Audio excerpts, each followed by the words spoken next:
Dimensión con Dionisio Gutiérrez. El mundo occidental ha avanzado bastante en asegurar la igualdad de derechos entre hombres y mujeres. Temas como el sufragio universal, la participación política y el derecho al trabajo, que a inicios del siglo pasado estaban reservados exclusivamente para los hombres, hoy son considerados batallas ganadas para las mujeres. Estos logros deben atribuirse a las luchas feministas que se desarrollaron a lo largo del siglo XX, las cuales modificaron la cultura y los marcos normativos de muchos países, construyendo así sociedades en donde se valoran y respetan los derechos individuales. A pesar de estos avances, existen todavía muchos temas en los que hacen falta avances más significativos para lograr una verdadera igualdad de género.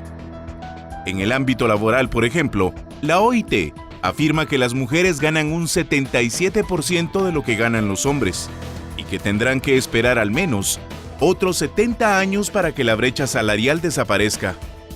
Esto a pesar de que cada vez hay más mujeres en puestos directivos y de toma de decisiones. Para 2017, únicamente 10 mujeres ostentan el puesto de presidentas de su país y 6 el de primera ministra. En los parlamentos de todo el mundo, la presencia de mujeres se ha duplicado en los últimos 20 años, pero apenas llega al 23%. Existen países como Micronesia, Qatar, Vanuatu y Yemen, en los que ninguna mujer ocupa un escaño en el Parlamento. Además, las mujeres enfrentan diariamente una serie de retos en la vida laboral y social que atentan contra su dignidad y merman su calidad de vida. Según datos de ONU Mujer, 1 de cada 3 mujeres ha sufrido violencia física o sexual por parte de su compañero sentimental o una persona distinta. Situación que también se ve reflejada en los muchos casos de acoso sexual laboral que actualmente están conmocionando a Estados Unidos y el mundo. La situación actual de la mujer en el mundo todavía no es fácil, pero el futuro pareciera esperanzador en la medida en que se siga reflexionando sobre la necesidad de construir sociedades más justas para todas las personas. Esta semana en Dimensión, hablaremos con un grupo de analistas sobre las victorias pendientes de las mujeres en el mundo.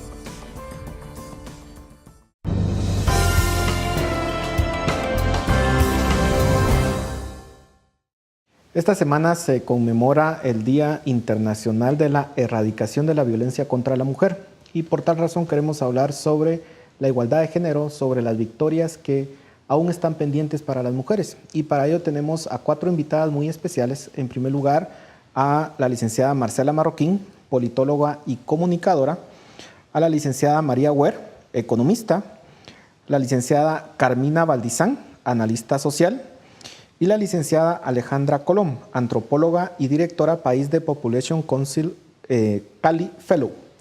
Muchas gracias por estar en Dimensión en esta noche para hablar sobre este tema que yo diría que es complejo, pero si uno ve un poco la historia de la humanidad, lo que uno ve es básicamente cuando pasamos del feudalismo a unas sociedades un poco más avanzadas, lo que vemos es como la mayoría de la población en una estructura feudal de la Edad Media estaba, digamos, subyugada a los designios de una élite. Y lo que vemos precisamente en el Renacimiento, la Ilustración, es cómo va evolucionando la humanidad hacia esquemas en donde lo que se tiene es que los derechos individuales se respetan más, el ciudadano común y corriente comienza a tener más derechos, tiene derecho a expresarse, pero no todos al mismo ritmo, porque pareciera que si bien se tienen los derechos universales y entonces comienzan a haber más derechos políticos, los derechos de las mujeres pareciera que no van avanzando al mismo ritmo que el de los hombres, por una situación que para mí me parece inexplicable si consideramos que la población está a un 50-50 casi de forma perfecta. ¿Cómo es posible que el 50% de la población no tenga los mismos derechos que el otro 50%? Y lo que hablemos son de grados. Obviamente Europa puede estar en una situación de avance, digamos, mucho más avanzada que el resto del mundo, Pero aún así, Europa, los países nórdicos todavía tienen retos importantes, no digamos África, no digamos Asia, no digamos la misma América Latina. ¿Cómo entender este fenómeno? ¿Cómo entender que la mujer en pleno siglo XXI aún no tiene o no ejerce los plenos derechos como los ejercen los hombres? Licenciada, empecemos con usted. Bueno, yo soy antropóloga, entonces tengo que partir de decir que nadie nace con esa predisposición a ser subyugado o no, sino nacemos y la cultura nos hace entender ciertos patrones de poder, obediencia, jerarquía. Y si uno piensa en su infancia, cuando uno es niño y está cuestionando esos roles, hay toda una sociedad, una cultura que le está diciendo eso es de niñas, eso no es de niñas. Y mucho tiene que ver con el poder, pero también con el ocupar espacios públicos. Entonces, en mi trabajo constatamos que en general, no solo en el área rural, sino en todos los espacios, las niñas, conforme van creciendo, van perdiendo espacio público para actuar, para moverse, para decidir, para expresarse. Y eso al final trasciende en que pierdan lugares en la vida adulta. Y por eso es que vemos menos mujeres en Congreso, menos mujeres en puestos de poder, muchas menos mujeres en puestos de decisión en empresas privadas, por ejemplo. Si uno ve la foto de CACIF, siempre es como un gran club de niños, ¿verdad? No hay muchas mujeres. Entonces, es algo que empieza desde el principio y es algo que es para mí perturbador en el sentido que es bastante universal, pero se mira que con luchas puntuales se logra cambiar. A mí, al final de cuentas, creo que es una cuestión de poder y balance de poder y qué significa para un hombre ceder espacios. No es la mujer ganando espacios, pero también el hombre cediendo espacios. Y ahí es donde vemos la importancia de hacer luchas que son muy puntuales y muy específicas. Licenciada, ¿cómo lo interpreta? Yo lo veo de una forma más bilateral, que estoy muy de acuerdo que es la cultura lo que nos predispone y claramente, digamos, antes de la revolución del 79 en Arabia Saudita y todo el Medio Oeste, las mujeres tenían tenían casi los mismos derechos que en Europa. Entonces vamos viendo cómo también las ciertas dinámicas políticas son las que predeterminan cómo las mujeres van o no van a ejercer su libertad. Creo que hay muchas víctimas silenciosas porque es el machismo el problema. O sea, y el machismo no solo es hacer de menos a la mujer, sino poner ciertas características que se le atribuyen al género masculino como superiores a las otras. Fuerza, tomar riesgos, tomar decisiones, ser una persona decidida y segura de sí mismo, por lo general son características que se le atribuyen al hombre. O a la masculinidad. Entonces, cualquier cosa que se desvíe de ese ideal o que no cumpla un rol para servir, lo que sería el rol femenino para servir al hombre, se rechaza. Esto incluye personas con géneros distintos, géneros más líquidos, transgénero, homosexuales. Todas estas variaciones que se desvían de como lo que debiese ser o nos enseñan que debiese ser un rol masculino complementado con un femenino, porque ese es el valor de la mujer, cómo complementa al hombre, según nos enseñan, no debiese ser. Crea también, creo, muchos vacíos en el discurso de cómo defendemos a la mujer, porque también hay muchas víctimas silenciosas. El hombre que no puede ser más cariñoso con sus amigos porque entonces es homosexual y entonces ser homosexual es malo. Las niñas también que no pueden, como dice la licenciada, tomar espacios públicos, quedarse ahí. Y es algo muy interesante, no me recuerdo dónde estaba el estudio, pero en todo el mundo se les enseña a las niñas que son débiles. Entonces, a partir de la pubertad, las niñas empiezan a retraerse porque son vulnerables, se les enseña que son vulnerables. Y a los niños se les enseña que son fuertes y son peligrosos. Entonces es una profecía que se cumple sola porque las mujeres empiezan a tomar estos roles más vulnerables, más débiles, más de víctimas, y los hombres empiezan se vuelve una dinámica, un círculo vicioso en el que empiezan a también poder aprovecharse de esas cosas. Estoy muy de acuerdo con la licenciada, no creo que sea una cuestión legal, creo que es más algo de cultura, porque muchas veces se quedan en ley muerta. ¿Cómo construimos esos imaginarios? ¿Cómo llegamos a esos puntos, licenciada? Bueno, yo creo que no podemos dejar la esencia del ser humano, que muchas veces como nos alejamos de los instintos animales que el ser humano tiene, en la parte que ya estamos de evolución creemos que somos muy listos, pero esos impulsos se siguen viendo en las sociedades, por eso existen las leyes y demás para irlos frenando, la educación. Sin embargo, creo que las mujeres jugamos un rol muy importante, las mujeres que estamos educando hijos hombres. Porque si esto es, como ellas dos han dicho, algo que se está transmitiendo y que se está viendo en la sociedad, somos nosotras mismas las que tenemos que tomar la responsabilidad. Y a los hijos hombres que estamos educando, pues a los mayores ya no podemos hacer absolutamente nada y no somos madres de ellos, pero por ejemplo con nuestros hijos creo que sí podemos hacer un cambio. Creo que estos cambios se tienen que ir dando. Entonces también hay factores religiosos como es el Islam, que totalmente hace de menos a la mujer. El cristianismo lo hizo hasta hace poco. Lo que pasa es que el cristianismo pues ya tiene unos cuantos años de haber evolucionado un poco más, aunque hay todavía ciertas corrientes del mismo cristianismo que son sumamente conservadores dentro del judaísmo ortodoxo también, o sea, eso se ve. Entonces, creo que es, a mi criterio, hacer conciencia como mujer y que cada una de las mujeres lo haga y diga, si yo estoy criando un hijo hombre, hay ciertas cosas que tengo que frenar porque son estos hombres los que a futuro son los que pueden hacer un cambio realmente. Y las mujeres, pues hay muchas que les gusta subyugarse y ¿qué podemos hacer? También es parte de su libertad, ¿no? Pero ahí es la educación, que tengan acceso a educación, que vean sociedades abiertas. A mí me impresiona lo que mencionan de la parte de Islam, o sea, ¿cómo puedes pasar de ser una mujer libre de usar minifalda a aceptar ponerte la burka? Es impresionante. O sea, esa presión se da, pero es la misma generación que pasó de usar minifalda a ponerse burka. Pero ¿cómo entender entonces los avances que hemos tenido en el mundo? Digamos, incluso si uno considera en Estados Unidos que hasta el siglo XX la mujer tiene derecho a votar, por ejemplo, y en muchos países occidentales sucedió lo mismo. ¿En qué momento esa corriente que venía avanzando, en donde las mujeres pues parecía que estaban obteniendo mayores victorias, pues no sé si se detiene o no llega al mismo nivel todavía que el de los hombres? Yo creo que el camino no ha sido una constante, han sido pequeños logros que se han ido alcanzando, pero no ha sido una constante ni siquiera en Estados Unidos como tú mencionas. Por ejemplo, se me viene a la mente el caso de esta catedrática universitaria de Harvard que decidió, que era hombre, decidió en vacaciones de verano operarse porque él decía que era una mujer. Era un catedrático sumamente rígido y drástico con sus alumnos, y cuando ven en el programa qué maestros habían para el siguiente semestre, estaban felices porque él no aparecía.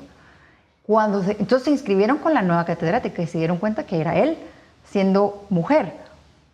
Y ella cuenta que le redujeron el salario porque las mujeres ganaban menos, dando exactamente la misma clase y desempeñando exactamente el mismo rol. Entonces yo creo que estos hitos que se han marcado en el avance no han sido constantes.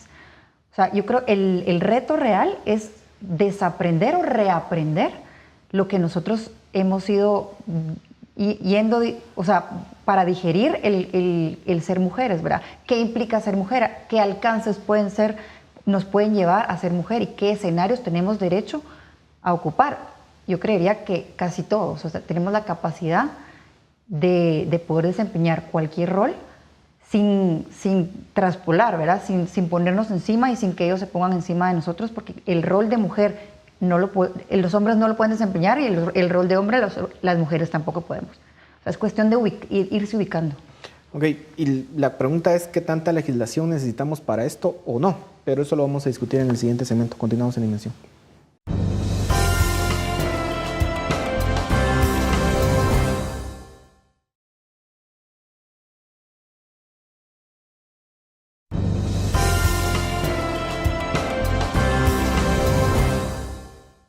Continuamos en Dimensión hablando sobre las victorias pendientes de las mujeres o de la igualdad de género. Ustedes ya han planteado un problema sumamente grave. O sea, el ejemplo que usted pone, licenciada, es muy ilustrativo, digamos, prueba muy bien el hecho de que no es una cuestión de que exista una menor productividad, sino que de hecho es una cuestión puramente machista. O sea, no hay ninguna otra explicación para el caso que usted menciona, pero entonces ¿necesitamos acaso leyes que nos permitan igualar? ¿Necesitamos cuotas, por ejemplo, de poder para que se permita una mayor participación de las mujeres en el entendido de que se viene de una situación en la cual este acceso incluso a la educación se le ha visto vedado, o incluso el acceso a los mismos puestos políticos, en donde pareciera que se cierra filas y decir, mire, no hay participación para usted. ¿Necesitamos eso, sí o no? Bueno, hay dos maneras de verlo. Las normas sociales están siempre en constante cambio, pero a veces necesitamos un ancla para poder justificar, cambiar nuestros comportamientos, y las leyes sirven para eso. Por ejemplo, un hombre que está dispuesto a generar paridad entre sus empleadas y empleados, probablemente resista mejor a la presión social de por qué estás dando tanto espacio a una mujer si dice, bueno, estoy cumpliendo la ley. Entonces la ley sirve para avanzar, para tener el lenguaje y los argumentos necesarios para crear estos espacios. La ley sola no lo puede hacer, la ley sola tienen que haber personas dispuestas a ponerlas en práctica. Y hay bastantes leyes que nos ayudan para eso en Guatemala. El primer reto es conocerlas, aplicarlas, y también que requiere valentía de parte de tanto hombres como mujeres hacer que se ejerzan. No puede existir la paridad si estamos empezando una carrera con 100 metros de diferencia. Los hombres tienen mucho más espacio público, tienen mucho más permisos para ser, como decía María, atrevidos, decisivos. Si comparamos las características de un hombre decisivo con una mujer decisiva, a la mujer van a decir, ay, está tratando de dominarnos, ella hace esto. Hay mucho más estigma alrededor de una mujer que se expresa de una forma asertiva. Entonces, las leyes lo que nos sirven es ponernos más cerca para que esa carrera sea más justa. Y por eso yo sí estoy de acuerdo con que existan y se apliquen leyes que favorecen que empecemos de un mismo punto. Porque si no, convencernos culturalmente va a ser muy difícil. ¿Significaría, por ejemplo, poner cuotas en el Congreso para diputadas? Yo sí creo que las cuotas son necesarias hasta que las normas sociales ya no requieran que sea una obligación permitir ese espacio. Esa es mi postura. Hay muchas leyes que luego ya no son necesarias, pero son necesarias por un periodo de tiempo mientras reaprendemos a relacionarnos a un nivel de paridad y equidad. ¿Sí? Yo no estoy de acuerdo en las cuotas. Creo que cuando uno hace concesiones especiales, significa que la persona está en una situación de desventaja, y yo no me considero una situación de desventaja ante un hombre. Creo que tengo todas las capacidades para lograrlo y para llegarlo, y hay mujeres que lo han hecho. Por ejemplo, la Corte de Constitucionalidad es un ejemplo clarísimo de que espontáneamente hay igualdad, número de magistrados titulares y suplentes, hombres y mujeres. La representante del Colegio de Abogados fue electa por sus compañeros en una elección pública abierta, y nadie dijo ella va a llegar por ser mujer, porque siento que si me votaran por ser mujer dirían había cuestionamientos sobre mi capacidad. Creo que obviamente es un proceso, como tú bien dices, y es de ir llegando, pero Roma no se construye en un día, definitivamente. Y eso de llegar por cuotas, como te digo, siento que me están diciendo, ay, es que ella como es menos, le vamos a dar su espacito para que quede a la altura de nosotros, y yo ahí no me siento. Yo creo que lo que debe haber es igualdad. Igualdad en el sentido de que si yo tengo hijos y hijas, el Estado sí me va a decir, todos van a la escuela, no me importa si es niño o niña, tienen que ir todos. Igualdad. El problema es que muchas veces estas luchas, y por eso siento que el feminismo está tan desprestigiado, y es muy triste porque nace por la lucha por la igualdad, pero donde se empiezan a hacer luchas por ciertos privilegios, ahí es donde pierden validez. Y siento que estar pidiendo cuotas es pedir privilegios, y en mi caso yo, en lo personal, lo veo como si necesito ese privilegio es porque yo estoy en una situación de desventaja en la cual no me considero. Pues un poco de todo. Siento que la lógica de las leyes y las normas sociales la entiendo al revés. Yo creo que las leyes son un reflejo de los valores sociales. Se tardan más en cambiar porque obviamente ya una vez en un sistema de derecho positivo no van a variar tan rápido como las leyes y las costumbres. Creo que ahí es donde hay que apuntarle, a empezar a educar a las personas, a darse cuenta que todos somos individuos, y como les digo, no hablar tanto de esta dicotomía de hombres y mujeres que se presta tanto a una dialéctica social que se vuelve este nuevo feminismo, que es como ahora vamos a oprimir al hombre. Entonces ahora nosotros como este sentido como de resentimiento y venganza que hay a veces, que entiendo que haya mucho enojo porque hay casos muy injustos, pero no se soluciona con más violencia o con aplicar más de la misma lógica, pero al revés. Ahora, ¿ve usted violencia en un movimiento feminista o en el hecho de tratar, hay unos por que ejemplo? Sí, yo creo que hay unos que sí. Digamos, todo este también resentimiento hacia las religiones, hacia tratar de limitar ciertas libertades que una mujer que decide libremente quedarse en su casa se ve como de menos porque no está trabajando, aunque sea su elección. Hay ciertos grupos radicales, digamos, lastimosamente es a los que más atención se les pone y no se les pone más atención a las personas que están tratando de llegar a consensos. Y justamente ese es el problema de estos grupos radicales, que por hacer mucho ruido pueden ser buenos lobistas, entonces pueden llegar a pedir privilegios. Entonces, como en Estados Unidos, que están exigiéndole al empleador que les financie los anticonceptivos y la salud sexual. ¿Cómo pretendes ser independiente y valerte por ti misma si dependes de tu empleador y del opresor? O sea, porque también tienden a ser estos grupos que están en contra del capitalismo, pero le exigen al capitalista o al empresario que les dé todas estas otros beneficios o privilegios, creo yo más, volviéndose más dependientes de él. Y hay una liberal mexicana que admiro y respeto mucho, Berta Pantoja. Ella dice que lastimosamente el feminismo moderno está haciendo a la mujer pasar del papá al marido al Estado. O sea, nunca esta autonomía, nunca valerse por sí misma, nunca decir no necesito ni a mi papá, ni a mi esposo, ni a mi pareja, ni al Estado. Yo valgo por mí misma, que eso es justamente lo que tenemos que retomar, porque los derechos los tenemos legítimamente por ser seres humanos. O sea, nadie nos los está dando, no nos los tiene que dar el Estado, no nos los dan nuestros papás. Pero cuando se tiene nacemos con ellos. Pero cuando se tiene una cultura tan hostil para digamos, el desarrollo de la mujer, cuando de hecho el mismo hecho de ser mujer se le implica que se le cuestione cierta capacidad, por ejemplo, simplemente por el hecho de ser mujer. Cuando la cultura es tan hostil, no se necesita una intervención para que las personas puedan alcanzar cierto nivel de igualdad. O sea, podemos considerar que de verdad por sí mismo se va a lograr una igualdad. Sí se necesita, y qué rico saber que legalmente contamos las mujeres con esas garantías. Sin embargo, no es todo. O sea, si van a haber sujetos cuadrados, enmohecidos, que de ellos va a depender por aplicar la ley para que esto sea una realidad, estamos perdidos. O sea, necesitamos individuos comprometidos con el rol que nos toca desempeñar en la sociedad, hombres y mujeres. Porque podemos lograr muchas leyes, podemos tenerlas ahí colgadas, pero si no hay funcionarios que crean, que vean en sus hijas a funcionarias del futuro, que vean a sus nietas como maestras, como cualquier profesión que pueda hacer un cambio en la sociedad, esto no va a avanzar. Yo no estoy de acuerdo. Bueno, yo puedo hablar un poco, digamos, puedo hablar desde mi burbuja privilegiada, clase media, ladina, de colegio privado, en donde obviamente tengo más herramientas para pelear por ese espacio. Pero mi día a día es trabajar con niñas rurales indígenas, en donde sin la ley en la mano, literalmente no te atienden en el servicio de salud. Entonces creo que una cosa es hablar desde donde yo estoy totalmente de acuerdo, que no necesito que nadie me dé un espacio para pelear por una curul, pero nosotros somos una pequeñísima minoría. Entonces creo que es injusto, primero aquí no hay ninguna mujer indígena sentada que nos pueda contar de su experiencia, entonces estamos hablando las cuatro desde el mismo privilegio y creo que eso crea cierto desbalance, entonces solo podemos hablar de las experiencias de otras personas que comparten con nosotros. Yo trabajo desde hace 7 años, mi día a día son mujeres rurales indígenas y son jóvenes que aspiran a esos espacios y que si no van al puesto de salud con la ley que obliga al puesto de salud a darles los servicios de salud reproductiva, no las reciben.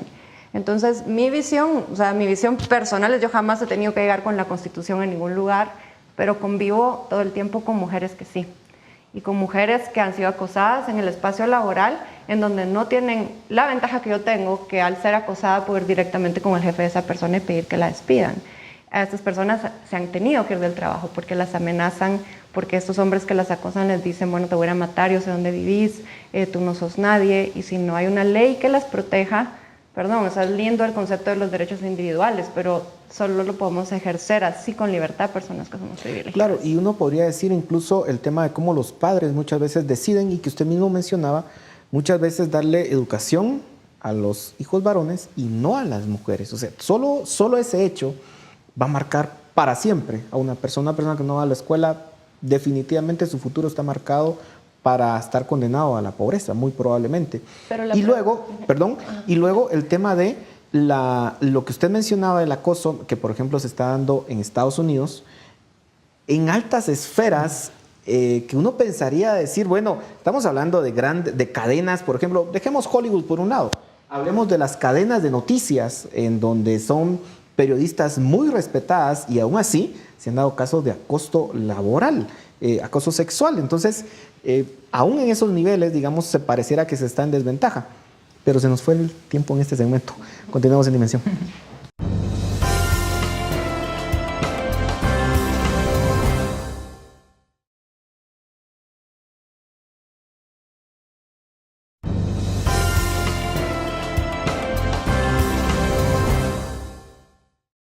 Continuamos en Dimensión hablando sobre igualdad de género. Yo les planteaba en el segmento anterior, ¿cómo hacer en estas situaciones? Y les ponía 2 ejemplos concretos. Un padre que decide no darle educación a su hija y por otra parte este acoso sexual que se da incluso a mujeres universitarias, de hecho con exposición pública y aún así pareciera que están en desventaja. ¿Quién se anima? Mi pregunta, o sea, porque creo que es una, digamos, como... Puede ser una pregunta capciosa. ¿Necesitamos más leyes o solo necesitamos que se aplique la ley? O sea, ya el homicidio, claro, o sea, pero entonces vamos a sacar más leyes específicas pidiendo cuotas o simplemente vamos a enseñarle a los niños y niñas y niños que están en un género más intermedio, que tienen distintos roles, que ellos también son ciudadanos guatemaltecos, porque acá todos somos ciudadanos guatemaltecos y todos, en teoría, debiésemos estar bajo la misma protección de parte del Estado, que muchas veces es el mismo que falla. Lastimosamente es el sistema que tenemos actualmente y yo por eso sí creo que no necesitamos más leyes. Necesitamos que todos los guatemaltecos se sientan ciudadanos y sientan que tienen derecho a ejercer sus derechos. Porque ese es el problema. Se les empieza a vender desde chiquitos que son distintos, que no son iguales, y ni siquiera es una igualdad, y por eso creo que está ese problema de la igualdad ante la ley versus igualdad mediante la ley.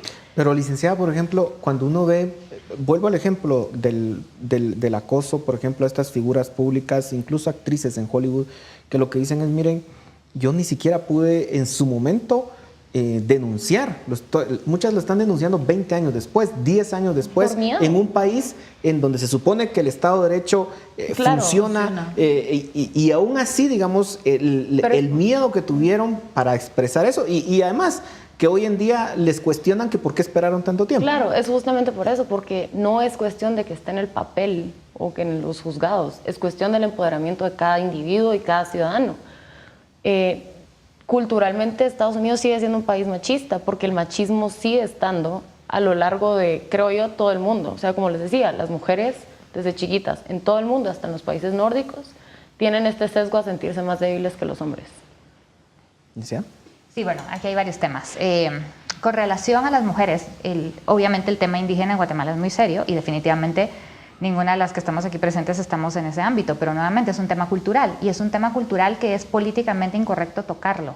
Yo he asistido a reuniones de organizaciones internacionales donde hablan del papel de la mujer en la vida electoral y llega una niña acompañada de 10 hombres de su comunidad. Si yo fuera el organizador le digo, aquí entra la niña, ustedes pueden pasar al coffee break y los esperamos ahí. Realmente estamos permitiendo. ¿Por qué? Porque hay una corrección política de no tocarlos. Entonces, ¿cómo los vamos a igualar si la misma cultura es machista, si la misma cultura es de opresión? Por eso digo, el Estado va a decir, es obligatorio que vayan a la escuela, sea niño o niña. Limitémonos a eso para no entrar en temas culturales, temas religiosos. Hay muchos musulmanes en nuestros países, hay personas ortodoxas de religiones cristianas o religiones judías, etcétera, etcétera. Inclusive en Asia hay muchas personas que son muy conservadores. En Japón es un tema muy tratado, por ejemplo, las diferencias que se da entre hombres y mujeres. Entonces, cuando hay un tema cultural, y vamos a Estados Unidos, es un tema cultural. Y yo siento al día de hoy muchísima hipocresía, porque están destapando muchísimos casos, pero por ejemplo el de Roman Polanski, específicamente que se da desde 1977, al hombre todavía le entregan un premio, un Oscar. Y todo el mundo le aplaude. Y todo el mundo le aplaude el día de hoy. Woody Allen, por favor. Y a ellos dos nadie los ha tocado y son personas que tienen escándalos y están reconocidos desde esa época. Entonces es muy fácil salir a atacar a una persona que ya está cayendo, pero yo sigo aplaudiendo y sigo viendo las películas de esta persona. Entonces estamos siendo, considero yo, todavía muy hipócritas, porque no puede ser que salga yo a criticar a un director cuando estoy aplaudiendo al otro. Y es un caso que estamos hablando, 1977, el tipo se declaró culpable y ha tratado de regresar a Estados Unidos claro, y no lo dejan. N cantidad de veces y no lo dejan, pero es que el tipo es un criminal, o sea, viola a una niña de 13 años, la droga, o sea, es que, ¿qué más que eso podemos esperar? Woody Allen, la prueba es que está casado con la hijastra. Entonces, en serio, y seguimos en eso. Ya no hablemos de Guatemala. Yo acá en Guatemala tengo amigas de perfecta educación, clase alta, que han sido acosadas por los jefes. A una el jefe le dejó de pagar 3 meses y cuando le dijo lo voy a tener que demandar y le dijo venite conmigo a la playa a las lisas y entonces te pago. Y ella, ¿qué le pasa? Pero no puede ir al Ministerio de Trabajo a decir por lo del acoso, sino que va a decir nada más que no, el tipo no le ha pagado. Tengo otra que el jefe la despide porque le dice, mira, sos tan linda realmente que van a decir los fiduciarios que tenemos algo y no puedo justificar tu trabajo. Y ella le responde, discúlpame, con mi trabajo lo va a justificar. Y le dice, no, pero es que no somos amantes, entonces te tienes que ir. Y la despide bajo esas circunstancias. Nivel socioeconómico alto, educación. ¿Cuál es su pecado? Ser una niña linda en este país. Entonces, vemos que sí se da, pero son situaciones que están calladas. Y así conozco varios casos. Y la ley no ayuda mucho en eso. Y la ley no ayuda mucho en eso, definitivamente, porque no hay como un procedimiento, porque en el Ministerio de Trabajo le dicen, bueno, decídase, ¿qué quiere? ¿Demandar sus 3 meses de salario que no le han pagado? ¿O quiere irse a un tribunal a hacer lo del acoso? Y dice, ¿sabe qué? Olvidémonos del acoso, que me pague. O sea, ahí va el problema, ¿no? Pues ahí hay varias cosas. Una, diciendo en el tema de que no se puede tocar la cultura. Yo la toco todos los días y las mentoras lo hacen en quechua, en cachiquel, en todos los idiomas y están desafiando esos roles machistas tal vez con más valentía de la que nosotros nos atrevemos a decir, corriéndose la vida. O sea, de verdad hemos tenido atentados contra la vida de las mentoras en lugares tan remotos como Petén, Chisec, etcétera. Creo que entonces hay que verse con un poco más de objetividad y no es una cultura intocable, más bien es una cultura que está avanzando mucho más rápido que nosotros en algunos temas, precisamente porque de repente se abre una puerta y esas chicas creen que esa ley las va a proteger, entonces tal vez tienen menos temores. Pero por el otro lado estoy de acuerdo con que ese acoso a nivel laboral en Guatemala es gigantesco. Y lo que pasa es que existe una gran complicidad de parte, no solo de los hombres en esas empresas, sino de otras mujeres que tienen pánico a perder su trabajo y que tienen pánico a pararse y decir, eso no es correcto. Yo he tenido muchas conversaciones con hombres de diferentes edades que se solidarizan con el tema de las mujeres y su participación, pero no se atreven a decirle a un amigo, lo que estás diciendo es machista o eso es acoso. Y hasta el día que los hombres se animen a decirlo, no vamos a poder ir con la ley en la mano a pedir que se cumpla lo que ahí dice. Yo no creo que hay que crear nuevas leyes. El tema de la paridad en el Congreso es una cosa que hay que estudiar porque sí hay evidencia que dice que eso hace que se avance más rápido y no tiene que durar para siempre. Pero en el tema del acoso del día a día, no podemos decir que es solo la responsabilidad de la mujer, porque en el momento que ella se le planta a un hombre, los demás deberían plantarse a la par. Y cuando hay una masa crítica que se está poniendo en contra del machismo y del acoso, van a empezar a pensarlo 2 o 3 veces. Pero mientras haya una cultura de silencio alrededor de estas situaciones, va a seguir sucediendo. Yo estoy de acuerdo, sucede en todos los niveles. ¿Licenciada? Pienso que mientras más unidos estemos en cuestión de generar empatía, no protegiéndonos solo las mujeres como por ser mujer, sino protegiendo los espacios. O sea, protegiendo los espacios no para ganar y estar encima de nadie más, sino protegiendo las posibilidades y la capacidad que tenemos como mujeres en distintos escenarios. Oigo hablar a Ale y pienso que nuestros 100% de los días no se comparan a los de ella, porque tú tienes contacto directo con niñas que no han tenido ni siquiera el 5% de oportunidades ni de respaldo legal ni de respaldo emocional en esas comunidades. Entonces, generar empatía y saber que dentro del Guatemala hay muchos Guatemalas, pero no podemos personalizar y hacer leyes a la medida para tener un crecimiento sostenido y al mismo tiempo. Simplemente es ir entendiendo que en cada espacio tenemos que ser protectoras tanto de hombres como de mujeres en un respeto armónico. Claro, un punto preocupante es que se quiera, digamos, que esto, al final tenga que depender de decisiones de hombres. Porque si es así, el futuro no es muy halagador, digamos, en el sentido de la resistencia natural que existe a perder espacios, no sé, a perder influencia, no sé, pero digamos, quisiera que retomáramos este punto al regresar de la pausa. Continuamos en Dimensión.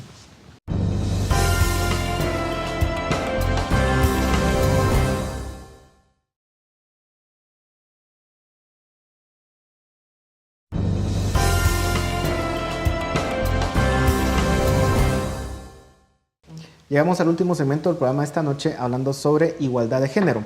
La pregunta es, ¿este problema tiene que verse simplemente desde el punto de vista de lo que tiene que ceder el hombre? O sea, ¿depende realmente de que el hombre tenga que ceder o que el hombre tenga que tomar las decisiones? Y por otra parte, digamos, el hecho de que cuando pensamos en la representatividad en los puestos de poder, lo que uno ve y observa también es que hay muchas mujeres que lo que deciden es simplemente: a mí no me interesa la política, a mí no me interesa tener un alto poder en una empresa multinacional, por ejemplo, sino lo que me interesa es simplemente pues cuidar de mis hijos, construir un hogar y de alguna forma muchos de estos movimientos, como ustedes ya lo dijeron, lo cuestionan. Pero además otro dato interesante, porque digamos hace algunos años me recuerdo que el New York Times sacaba un artículo en donde decía que muchas de las mujeres que tienen que llegar a puestos de alto poder, sobre todo a nivel ejecutivo, tenían que renunciar a la maternidad en muchos casos. Entonces pareciera que todavía para muchas mujeres significa una decisión de decir o accedo a puestos de alto poder y renuncio al tema de la maternidad y a una familia, o decido pues quedarme en mi casa o tomar una carrera mucho menos exigente que me permita combinar la maternidad, por ejemplo, con el mundo laboral. Creo que eso es más que binario, ¿verdad? Y creo que al final el feminismo se trata de que todos los hombres y mujeres podamos ser quienes nosotros queremos ser, realizarnos en la persona que somos sin estar sujetos a esas normas de género impuestas sobre qué es aceptable y qué no es aceptable para un hombre y una mujer. Una mujer no tendría, así como un hombre que es presidente de una empresa no tiene que decidir entre ser papá y ser presidente, puede ser las dos cosas. Una mujer debería de ser capaz de hacer eso. Es igual que un hombre que decide quedarse en la casa cuidando a sus hijos, debería poder hacerlo sin sufrir el estigma, la discriminación, las burlas que recibe de su familia o la condena social por apoyar la carrera de su esposa. Creo que el feminismo real se trata de eso, de permitir que todos y todas seamos como querramos ser, no necesariamente dentro de la heteronormatividad, sino realmente viviendo nuestra identidad en un espacio libre de violencia, en donde las oportunidades están ahí. Y la clave es las opciones. Somos libres cuando podemos de verdad elegir. Si no tenemos una opción, no hay libertad. Parece o nos engañan creyendo que estamos eligiendo, pero la pregunta es, ¿tenemos un sistema que nos permite realmente hacer ese tipo de elecciones sin creer que tenemos que sacrificar una cosa por la otra? Y creo que esa es la lucha. No podemos tampoco esperar que sea una lucha solo de mujeres. Cuando son hombres los que están en estos puestos de poder, los que van a tomar decisiones sobre si una empresa tiene una guardería o no, los horarios de trabajo, la flexibilidad que va a permitir que se cumplan estas aspiraciones. Creo que no se puede esperar que seamos solo las mujeres.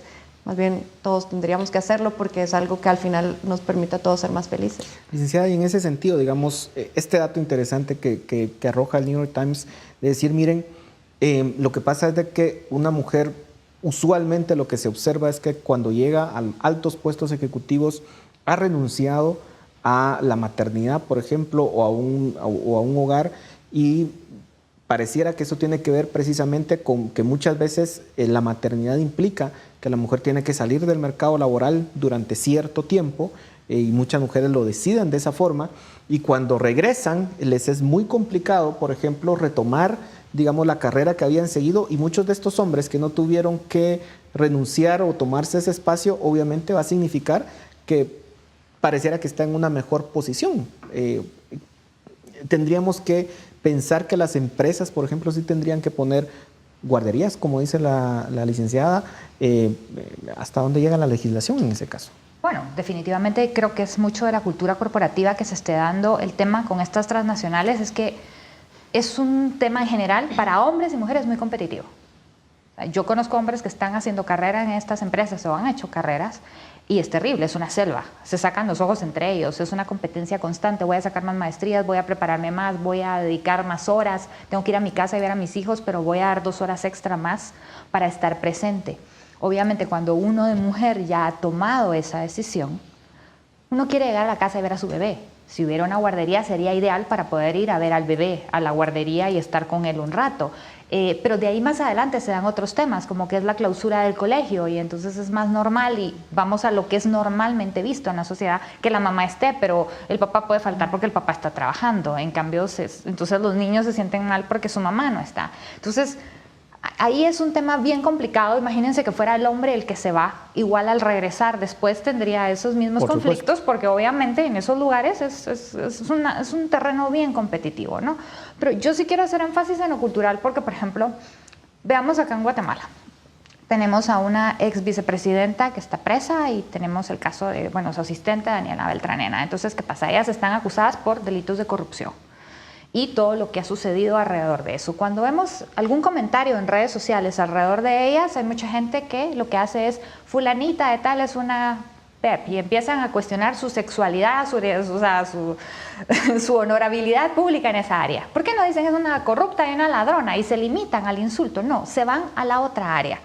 Al estar cuestionando y estar siendo agresivo sexualmente con ella, un tipo de violencia. Es una violencia totalmente, es totalmente. Pero ¿qué hacemos las mujeres? Sí, es una tal por cual. No, es una ladrona, es una corrupta. Pero no sabemos diferenciar eso. Y somos las mismas mujeres las que estamos permitiendo que vengan estos individuos. En muchos casos son mujeres las que hacen estos insultos. Entonces, creo que es un tema de entender de que el feminismo debe ser, como hablamos, reivindicado, de decir, se busca la igualdad, punto, aunque hay otros grupos que pueden estar haciendo lobby, como había explicado, y demás, pero se busca esta igualdad. Pero nosotras mismas, al sacar el tema, reconocer que sí existe discriminación, sí existe violencia, etcétera, etcétera. Y como digo, puse este caso en puntual porque yo creo que a esta persona se le pueden imputar otro tipo de cosas, pero por favor, no le insulten por su honorabilidad sexual porque no viene el caso. O sea, es irrelevante, pero ustedes ven en redes sociales ese tipo de insultos. Yo sigo teniendo un problema serio con que hablemos de hombres y mujeres. O sea, biológicamente tenemos muchos más espectros entre lo que consideramos feminidad y masculinidad, orientaciones sexuales. Es todo tan diverso que creo que sí nos estamos limitando mucho a hablar de hombres y mujeres. Yo en lo personal tuve la suerte de crecer en un hogar muy liberal. Mi papá me acompañaba en las excursiones porque le gustaban más las excursiones que mi mamá y no teníamos problema con eso. Pero creo que es mucho de que cada quien tenga la valentía, porque así es como han avanzado los derechos civiles y los derechos individuales durante toda la historia. Gente valiente que se para y dice, yo tengo derecho a esto y voy a estar ahí. No me importa lo que digan, porque dentro de todo, aún si la gente tiene la libertad de expresar lo que quiera, yo sí creo que si la gente quiere ser machista, si quiere decir comentarios ofensivos ante la sexualidad de una mujer, lo tienen que poder hacer, lastimosamente. Tengo que respetar su libertad a ser maleducados. Yo creo que sí. Pero es un tipo de violencia, licenciada, digamos. No estoy segura. Digamos, la violencia verbal es como... Es un área tan tenue, digamos. ¿Qué te puedo decir yo a ti que te ofenda? Que no iba con intención de ofender, porque muchas veces, o que no era necesariamente un ataque, sino que yo lo interpreté como un ataque. Hay cosas que no se prestan a interpretación, como el ejemplo que mencionaba la licenciada. Claro, pero dentro de todo vamos a censurar, o sea, Yo no digo que censuremos, digo que nosotros no lo aplaudamos. El tema es que lo dice y todo el mundo empieza, like, corazoncito, me alegra tener razón, es una tal por cual. Igual la gente tiene derecho a decir que tiene razón. Es que eso es lo que tenemos que entender. Lo que tenemos que hacer es nosotros, con el ejemplo, no pedir que, o sea, ¿qué más vas a pedirle a la gente? No hagas eso. No, sí. El tema es hacer conciencia de lo que es. Es que yo creo que sí. Yo creo que si alguien se echa un comentario racista en una cena con toda tu familia, por mucho que sea tu abuelita, decirle que es racista. Si es machista, Bueno, exacto. decirle que sea machista. Es que eso Bueno, es lo que ese es estoy el punto, diciendo. precisamente. Es lo que estoy diciendo. Claramente. Que el tipo claramente, o sea, el problema es que nosotros estamos aceptando que ese tipo de comentarios se estén dando. Pero tenés que tener la valentía no solo de decirlo, sino de cumplirlo. Correcto. Que es lo que mucha gente no hace. Estoy de acuerdo. La pero el gente se tema pone a es criticar y se salir- vuelve este tipo de slacktivism que porque le dijeron algún tipo de ofensa sexual a Roxana Valdetti, bueno, sí, las feministas defienden, pero ¿cómo hacemos en los otros círculos? Donde realmente importa, porque estamos hablando de cultura, estamos hablando de la cotidianidad, de los valores que se están manifestando. ¿Defendemos realmente cuando alguien hace un comentario machista, lo decimos y lo exponemos, o solo nos hacemos de la vista gorda? Es lo que está diciendo Carmina, que hay que decirlo, hay que verbalizarlo y decir, esto Denunciarlo. es inaceptable, es denunciarlo, ¿verdad? Que es una forma de violencia construir, hacer de una persona, de una mujer que se equivoca una piñata sexual cada vez, o sea, no es... Ahora, ya nos quedan pocos minutos, pero por ejemplo, cuando uno ve una sociedad occidental en donde, por ejemplo, o digamos, aspira a ser occidental, cuando uno ve, por ejemplo, el tema de la música, el tema, por ejemplo, del reggaetón, que tiene letras que son explícitamente machistas y ofensivas contra las mujeres, y vemos que lo bailan hombres y mujeres, hay algo que no está funcionando, definitivamente. Claro. Creo que ahí es el no estar alerta de lo que estamos cantando y de lo que estamos validando como correcto.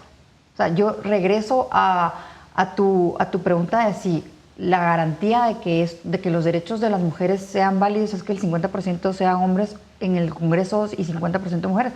No, o sea, tristemente no es una garantía que haya mujeres. E incluso hay mujeres más machistas que los hombres. O sea, necesitamos, yo regreso al proceso educativo, yo regreso al proceso cultural, en donde hay que retomar la enseñanza de lo que nos tragamos como emocionalmente correcto para las mujeres y emocionalmente correcto para los hombres. Entonces ahí hay que reaprender y sacar cosas que no nos sirven, que hemos ido aprendiendo desde que nacimos. Entonces tenemos que saber cuál es el momento de poder poner en práctica lo que nos sirve y lo que no. Y en este caso, puntual con el reggaetón, yo creo que no aporta y lo validamos porque como autómatas, ¿verdad? Bailamos, cantamos y repetimos lo que nos venden musicalmente.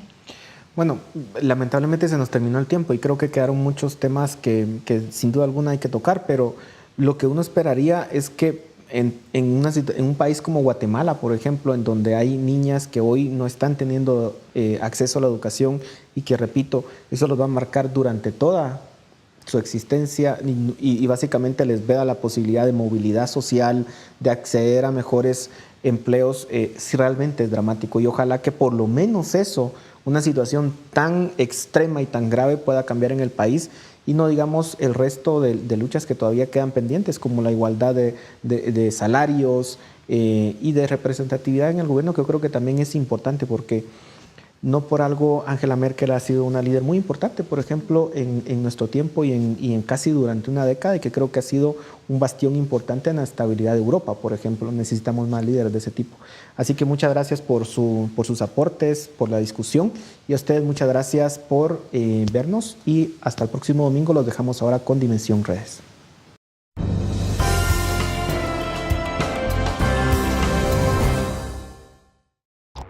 Preguntamos a nuestros amigos por las redes sociales, ¿qué se necesita para alcanzar la igualdad de género? En Facebook, Luigi Penada comentó, la igualdad de género pasa por un proceso en el cual las personas entiendan que hay condicionantes históricos, culturales, legales que han generado una situación de desventaja hacia las mujeres y otros grupos como la comunidad LGBTIQ. Es por eso que generar procesos de sensibilizaciones en las sociedades es el primer paso para lograr la igualdad. Es entender que todos merecemos lo mismo y que todas las personas deben sentirse en la capacidad de manifestar su forma de sentir y pensar, esto en el marco de los derechos humanos. Samuel Pérez Atías también compartió su opinión en Twitter. Se necesita primero que nada que la sociedad comprenda, reconozca y acepte que existen profundas desigualdades de género enraizadas en muchos aspectos de la nación, incluyendo la estructura económica, política y social. Hablar y romper tabúes es indispensable como principio.